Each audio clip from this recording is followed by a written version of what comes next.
दतिया विधानसभा के चुनाव निष्पक्ष तरीके से और शांतिपूर्ण तरीके से हो गए हैं और इसकी पूरी क्रेडिट जाती है तो जो डीएम साहब हैं, जो जिला निर्वाचन अधिकारी स्वप्निल वानखेड़े साहब, ये पूरी टीम को बधाई आपको।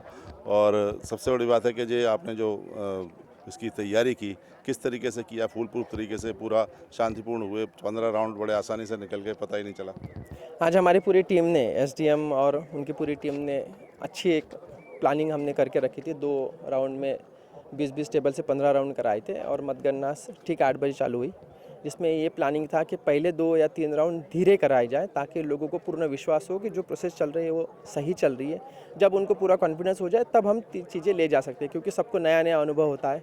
चाहे चुनाव उन्होंने पहले देखा हो तो 2-2.5 साल के बाद एकदम से देखते हैं, तो उनको पहले कॉन्फिडेंस कराया गया। जब उनको कॉन्फिडेंस आ गया तब वो मतगणना की प्रक्रिया उसको तेज़ी से कराया गया। और उसके बाद जब ये मतगणना हुई है, कहीं भी कोई शिकायत नहीं आई, किसी ने भी कोई क्वेश्चन नहीं उठाया, ना कोई हुड़दंगबाजी हुई, कोई नारेबाजी हुई, कहीं नहीं हुई।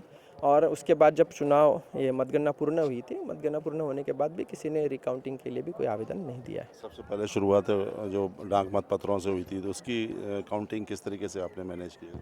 पहले शुरुआत में जो डाक मत पत्र थे, हमने उसको भी बहुत धीरे धीरे करा। जैसे मैंने बताया कि इंस्ट्रक्शन ही हमने यही दिए थे कि शुरुआत बहुत धीरे करेंगे, कोई जल्दबाजी नहीं करेंगे, एक एक चीज़ चेक करेंगे, उनको दिखाएंगे।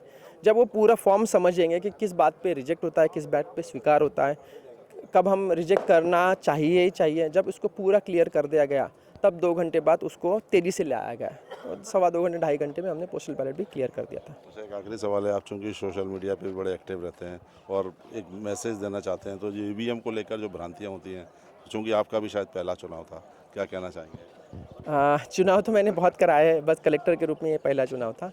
ईवीएम एक बहुत ही फॉल्ट प्रूफ मशीन है, जिसमें कोई भी वाईफाई के सिग्नल या इलेक्ट्रिक सिग्नल नहीं होते हैं। बैटरी पे हमारे वीवीपैट चलती है। मशीनें सभी के सभी फॉल्ट प्रूफ होते हैं और उसमें कोई भी करंट देने के लिए, यानी वाईफाई करंट हो या सिग्नल का करंट हो, वो देने की कोई भी संभावना उसमें नहीं रहती है। सील्ड रहते हैं और ये समय समय पे टाइम एंड टेस्टेड है। हमने सभी जगह देखा है कि बार बार टाइम एंड टेस्टेड करके आ चुके हैं। आप हर चीज़ पे क्वेश्चन कर सकते हैं, लेकिन ईवीएम पे जब क्वेश्चन करते हैं तो उसमें फेल्यूर ही बाद में आता है कि आपका जो क्वेश्चन है वो वैलिड नहीं रहता है। हमने बहुत सारे उसको चेक कराए गए। जब हम लोग उसका कमीशनिंग कर रहे थे तो पॉलिटिकल पार्टी को बार बार बटन दबाने के लिए बोल रहे थे। वो थक जा रहे थे कि 21 बटन हम नहीं दबाएंगे, बार बार दबाने के लिए बोल रहे थे कि देख लीजिए आपने दबाया तो रिजल्ट में आना चाहिए। और रिजल्ट में आने के बाद वो 3 दिन बाद उनको दिखा दे, देखिए रिजल्ट तो चेंज नहीं हुआ है। तो जब उन्होंने बार बार आके देख लिया, फिर वो खुद ही बोलने लगे हमें नहीं दबाना है, अब हो गया। तो बाहर जो निगरानी के लिए लोग बैठे हुए थे, तो उन्होंने कुछ ऐसी कोई ऑब्जेक्शनेबल चीज़ बोली? नहीं, जब अभी सीसीटीवी में चल रहा था, स्ट्रांग रूम में था, तो उनका एक ज़रूर कहना था कि लैपटॉप वाला आया, लेकिन उसमें भी मैं कहना चाहूँगा कि कांग्रेस की तरफ से एक क्वेश्चन आया था कि पीछे से कैमरा लगाया जाए। तो पीछे से कैमरा लगाने के लिए वो लोग आए होंगे, उनकी ही रिक्वेस्ट पे आए, लेकिन 2 लोगों में कम्युनिकेशन गैप हुई, माने कैंडिडेट में और जो यहाँ बैठे।